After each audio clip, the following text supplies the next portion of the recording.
Hey guys, it's Suetonia here, and today I'm going to be talking about the Wolf. Now, the Wolf has become my favourite roaming ship quite recently, actually, and there's a very good reason for that. It's the fact that the Wolf can kill Vexor Navy issues and a lot of PvE ships in the south, in areas where Blood Raiders and Sanchez are the NPCs primarily, because there's been a big shift recently in the past year and a half or so, although probably longer than that, where a lot of people have shifted away from ships like Tengus and faction battleships are running, and it's become very monogamous and very drone heavy. It's very, like, the Vexor Navy issues, Rattlesnake, Dominic's, Carriers are pretty much all you ever really see ratting nowadays. Ishtar, Healer, Myrmidon. It's very rare to find someone who's not ratting in a drone bonus ship nowadays. And the things with these drone bonus ships is they tend to only do one damage type. So the Vexor Navy issues, for example, that you're going to find in the south, they're primarily going to be using Praetors, or mostly just Praetors, basically, and the Vexor Navy issues, especially because they only have a small drone bay, they only have one flight of heavies, and very commonly as well they'll have a flight of light EM drones too, because Acolyte 2s are the most popular light drone right now. And so what this means is that my Wolf, which, as you can see here, it says 93% EM resistances, but that's actually wrong. If you go into the show info, it's rounded up in the fitting screen, but I actually just have 92.53% EM resistances, and that essentially means that I'm only taking like 7.5% of the normal damage. So a Vexor Navy issue with Praetors out on me, normally that will do 700 DPS, but to me, he's doing like 50 DPS. Which means that you can actually permatank them in this Wolf fit, especially while you have small ancillary armor repair charges. Now, to go into the Wolf fit, it's basically almost exactly the same Wolf that I was flying a year ago. The only thing that's changed really is the damage control has been swapped out for the new assault damage control. And otherwise, the Wolf has received a lot of pretty decent buffs. The Wolf hasn't really been the spotlight from the new assault frigate changes, right? Like the Retribution and the Jaguar are sort of the two, because they were the Jaguar got like a new focus, and the Retribution went from being the least used assault frigate in the game to probably the most popular assault frigate in the game now, because of how much damage it does and its viability in nano roaming gangs. The Wolf was one of the assault frigates that I felt was good. It just needed more cap and just more, like, slightly more stuff. I know the Wolf is an assault frigate that not a lot of people like, but the Wolf got exactly that, and just the extra cap and speed bonuses have really helped out the Wolf. And then on top of that, the assault damage control as well has just increased its power even more. So the fit that I'm running is 4 200mm autocannons, a compact energy Nosferatu, a quad lift restrained Microwarpdrive, the faint Epsilon Scram, a small ancillary armor repairer. I'm using the compact assault damage control for CPU. I'm using a Federation Navy 200mm steel plates. This is actually very important to the fit, and I'll go into detail with that in a little while. I've got just a Refuge adapted nano plating.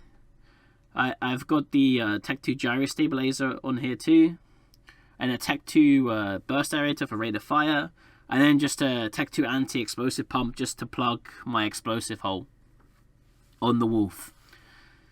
Now, why is the Navy 200mm steel plate important? Well, when combined with a really cheap implant, this evasive maneuvering EM701 that I have in my heads, it actually gives you a sub 4 second align time, 3.99 second align, which is great because if you can warp in under 4 seconds, it's a huge quality of life for roaming in a frigate, because it basically means that you can't get locked by random trash on gates.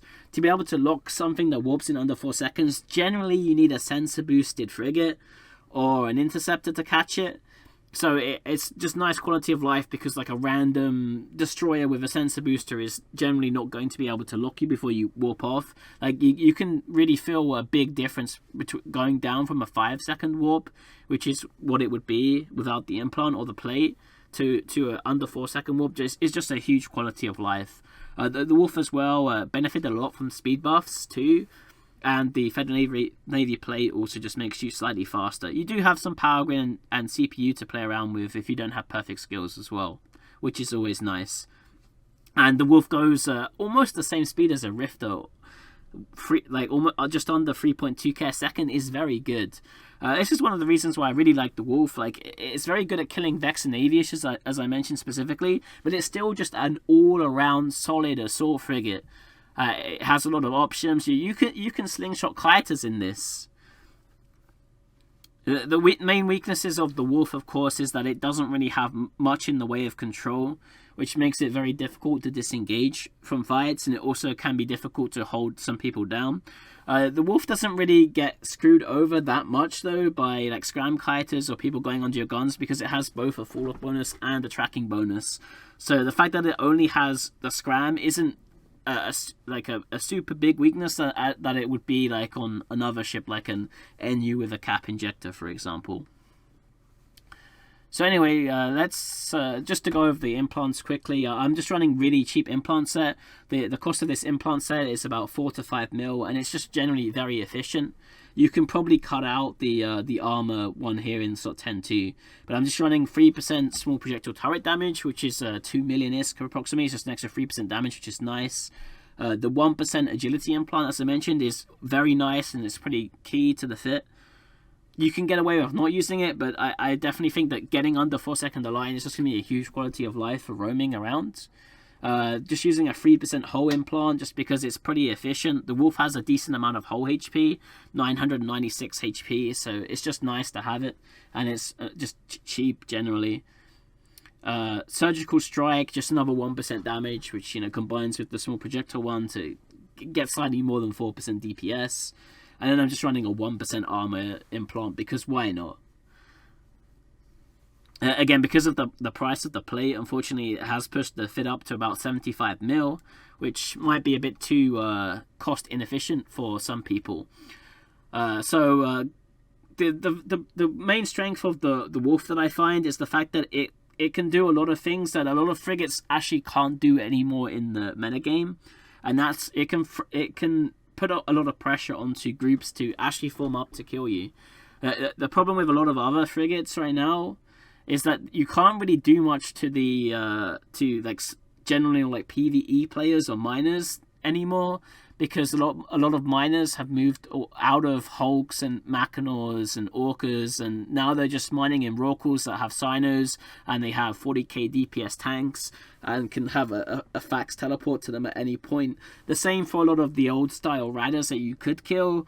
They've swapped into drones, which generally do very well against frigates, and also carriers and supers can just teleport anyone in the game that's 7 light years away from their staging onto them, so it's very difficult to get kills on them.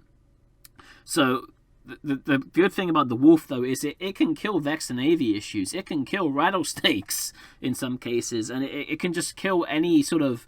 it can punish a lot of Rattles in the south that primarily only do EM damage. And so that's why I've enjoyed flying it. And again, as I mentioned, it's still just a generally solid ship. It's got a lot of neutral matchups. You can kill a lot of other assault frigates. You can fight dictators. You can fight tactical destroyers. Even though it slays Vex and Navy issues and PvE dudes, it isn't really sacrificing a lot for that. The problem with Vex and Navy issues right now is when it comes to fitting frigates especially, you kind of need to go all or nothing, right? Like, either you're hunting Vex and Navy issues specifically in like a rapid like Loki, which is super expensive, or you have like some very specific frigate for killing VNIs, and then you just can't fight other players, which is a problem. But the Wolf can do both at once, which is cool. So anyway, let's just go into some cool clips with the Wolf. So let's start off with just showing you a clip of our default prey, which is the Vexor Navy issue. A Vexor Navy issue is probably the most common sub-capital ship that you're going to see in the game, and you want to kill them because, hey, killing ships is fun, and also killing VNIs is going to prompt a response from people, and hopefully they're going to bring stuff like tactical destroyers, frigates, their own assault frigates, interdictors, and stuff that you can fight to kill them.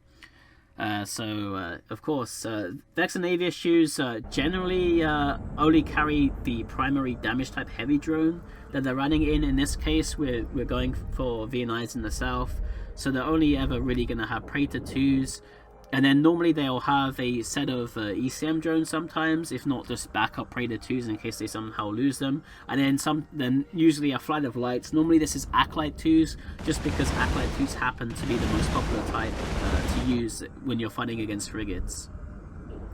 I have seen some use Warriors too, but Warriors are no problem. I've actually got a clip of me killing a VNI that has Warriors later too. But just to sort of explain basics, generally I just warp to the sun and find the Vexor Navy issue. I always load Hail because it tends to do the most DPS, and most of the VNIs in the south tend to be armor tanked. This one actually ended up being shield tanked instead. But normally you'll find it's about 75% armor, 25% shield in my cases. If you know that there's shield or armor in advance, like once you start hunting in an area for a while, you get a feel of what the Vexor Navy issue is gonna have after you've killed like people a few times, or at least attempted killing them. In this case, this guy was just a shield VNI. As you can see here, my wolf has absolutely no problem tanking his 5 heavy drones. They're all hitting me most of the time anyway, so it's not a matter of them not tracking me or anything like that. I'm just straight up tanking it because of my 92.5% EM resistances, which is super fun. You see here local is going up a bit here too, so I'm sort of paying attention. And as long as you've got your NOS active on the dude and you're running the Ancillary, they can't actually break you. You tank about you actually regenerate more HP than they can do damage to you with 5 heavies, even if they're like Tech 2 Predators with 4 DDAs. As long as you have paste in the Ancillary, and even when you don't have paste, it can take somewhere in the region of 3 to 4 minutes for them to kill you. You also have the assault damage control cooldown if you need it as well, so you have a lot of options when you're trying to kill Vexor Navy issues. Coming up, I have a small clip here of me killing a Vexor Navy issue that happens to have Warriors, just so you know it is definitely possible. If they do have Warriors, you can still kill them just fine. The more annoying VNIs are the ones that have scrams, although I haven't really encountered them that much, because if the VNI has a scram, it can move faster than you if it has an afterburner, so you can't stay on top of it. But normally those Vexor Navy issues tend to be quite bad and they don't react, so you can normally just keep MWDing on top of them when they break outside scram range. And Hail isn't that terrible. If you're worried about a scram VNI, you can definitely still win even with fusion. It just takes a bit longer to kill them, so they'll get help occasionally. And of course you can always defang them as well. The wolf is actually really good at defanging because it has a tracking bonus and a fall off bonus on the AutoCannon, so if you are somehow worried about his warriors, then you can just kill them, because remember, the VNI has a very limited drone bay. So in this first fight, I'm going up against the Kirinmoras, which is the new Triglavian destroyer. Now this could potentially be a very hard fight for me to win. You'll never be able to go under the guns of the Kirinmoras because it just has insane tracking. It actually probably has better tracking than my wolf. The second problem is that most of the Kirinmoras right now are mostly nano fit, and a Kirimora is probably pretty hard for me to catch, and it also has like a huge optimal range bonus, so I could potentially get scram kited out. But as you can see here, he has a scram and he aggroes me at 0 at a gate. So I quickly check the other side of the gate because I'm not entirely sure what's on the other side here, just to make sure there's like no dudes that are with him that are going to come in. And I decide that I can probably try and at least fight this. Since he has a scram, he's probably going to be in a brawling fit. I didn't see any other control, so I assume he's probably injector fit. I assume that he's probably MWD Scram Injector. That's sort of what's going through my mind right now before I engage him. I think that I can win, and my sort of game plan is I have the assault damage control, so I have a lot of EHP for some time. He's obviously going to win if the fight goes on for long enough, but I actually have a pretty good DPS here. And if he's willing to sit on me at 0, I'm going to be faster than him if he doesn't have a web. So I can just sit on him with Hail and see if I can break through him in time. My game plan here as well is also, like, he's going to do a lot of ramping DPS to me, but I have an assault damage control. So if I save my assault damage control until his ramp is quite high on me and I can't tank it anymore, like now, I can whack that and then I can rep back up, and then when I finish, well, he dies before that happens, but basically my thought process was by the time my Ancillary's out of charges and the ADCU wears off, I should be at max buffer, so I'm in the best position to try and win the DPS race if I can possibly win it. He was in a dual rep fit with Tech 2 rigs for resistances, and I was able to win that fight with the Wolf. So the Wolf has a lot of brawling power, and a lot of people underestimate it. Now, we've talked about bullying Vex and EFFA to get them to form up for you. Let's talk about bullying carrier and super carrier pilots. Now, just like the VNIs, these guys normally only ever use one drone type. In this case, Templar 2s in the south are probably, and Amitat 2s or whatever, Tech 1 versions are probably the only ones you're going to see here. So I attacked this Thanatos and he actually lit a Sino, which was pretty funny.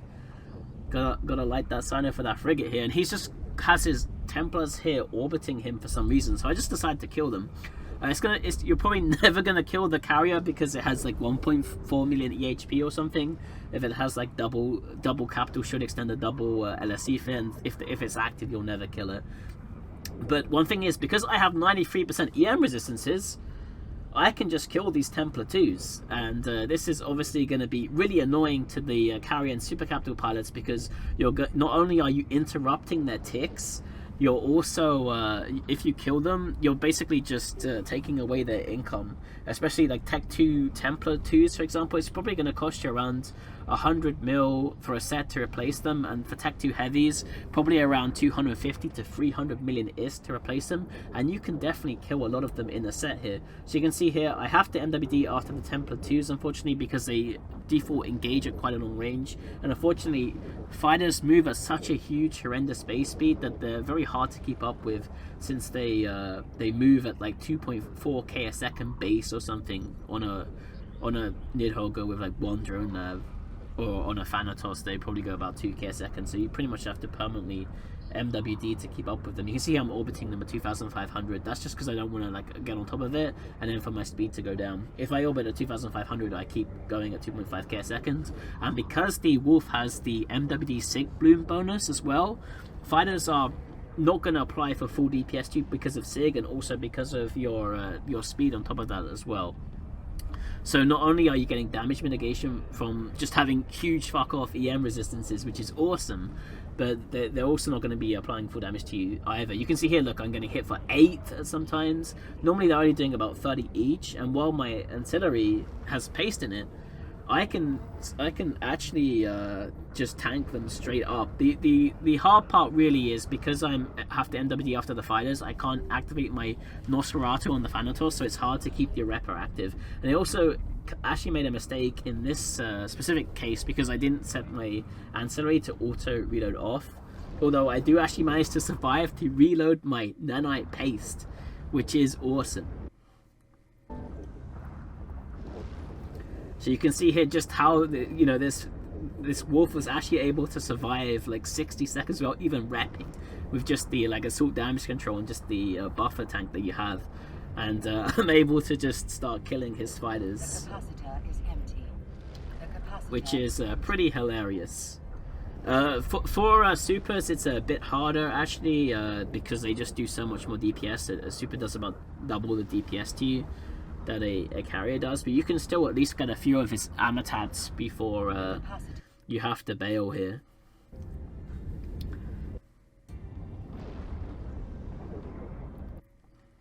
So you can see here, it's pretty hard cap management because you rely on the Nosferatu so much to stay on top of the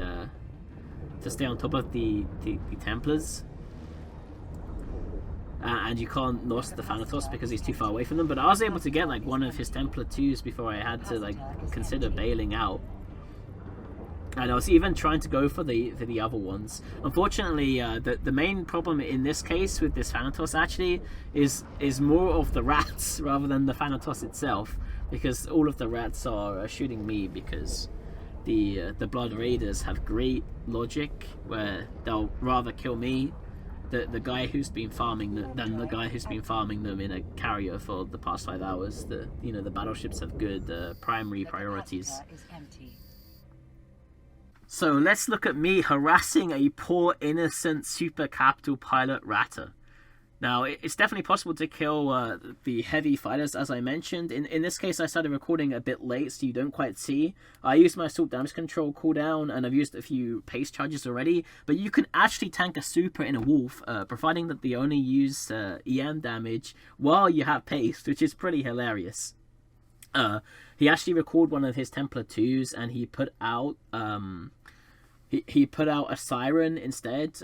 You don't really have to worry too much about the sirens. They will very rarely actually keep a point on you. As long as he doesn't put out drommies, sirens aren't actually that dangerous. Drommies are very dangerous because they web you down, which also basically amplifies the DPS of all the other fighters that are shooting you, and you'll die a lot faster because you won't be at like pretty decent NWD speeds.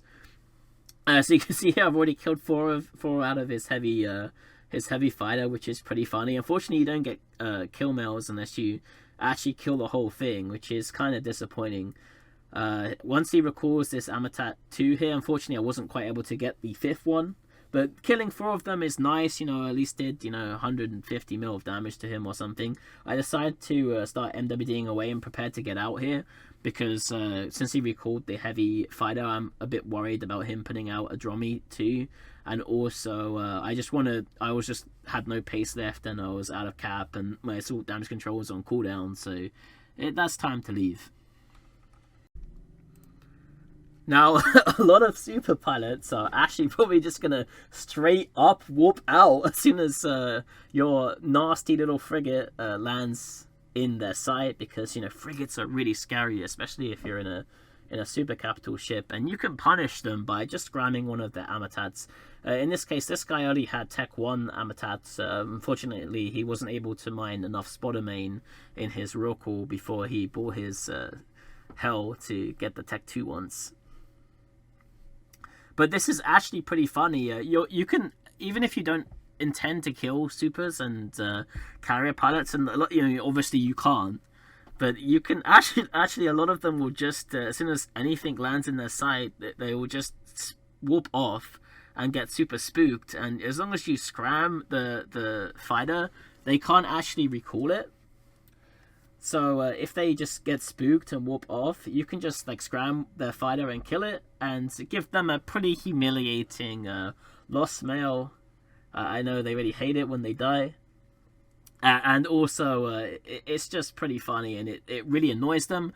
And hopefully it annoys them enough that they decide to ram a 500 mil Gamma into you, which is always fun. Killing super capital heavy fighters is just so much fun. What can I say?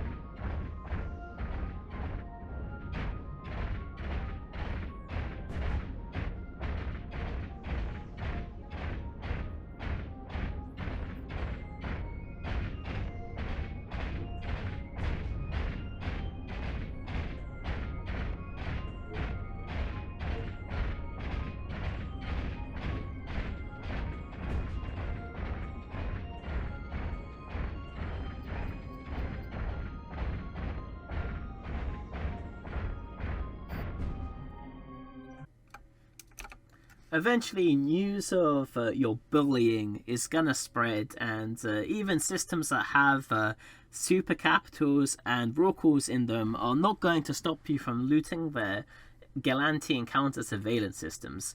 joking aside, I think the Wolf is actually just such a fun ship to fly in the south right now, just because of the fact that it is it can put a lot of pressure on a lot of ships that otherwise you wouldn't be able to, like carriers, super capitals, Vex and Navy issues you can kill too, and you can put pressure on a lot of other ratting ships like rattlesnakes, etc., which is always which were always ships that you would never really be able to kill in anything like sub-tech 2 cruiser or like strategic cruiser generally, and even then you tend to need like specific setups that aren't really great for dueling people or 1v1ing them.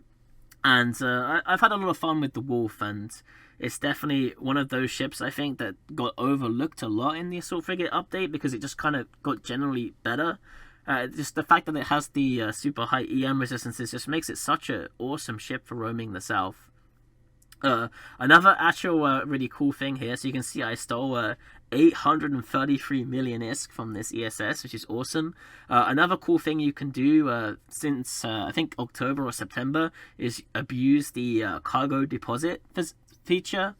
So if you warp to an enemy hostile citadel, you can actually just deposit your loot inside of it and then use asset safety from the asset safety window to teleport it into lowsec. So if you steal from an ESS, you can I'm just going to teleport it into lowsec. And yes, I'll have to wait 20 days for it, but that's not really a problem, especially since the good thing as well is if you do this a lot in space, you're just going to get like a nice little cache of loot like after a couple of months, so you can just move.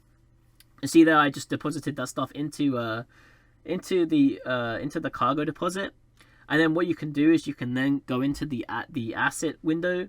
And then you can just like right click the station name, transfer to asset safety, and then that's just going to appear in your safety, and it's just going to get out after 20 days. And it's pretty cool too, because like if you're killing Vex and Navy issues a lot, their drones are quite bulky. Their drones take up like 125 M3 of space, which is basically your entire cargo as a frigate, so you can't really afford to carry them. You can just cargo deposit them and teleport them to lowsec, no problem. If you kill something like a Gamma that drops a faction point for you, or any good loot really, you can just deposit it into a structure and then asset safety it out. And yeah, you will lose 15% of the value. You'll have to pay 15% of the value to the NPC tax. But what's super awesome is you don't have to stop roaming whenever you get something good. Like one of the problems if you like killed let's say you killed a Garment that had a shiny point, well now you've got to go like 8 jumps back to NPC lowsec because it's too valuable to just feed it. You kind of need to take it back, but with this you can just keep on roaming as soon as you get a great drop. So anyway, I hope you enjoyed this video, and I'll see you next time.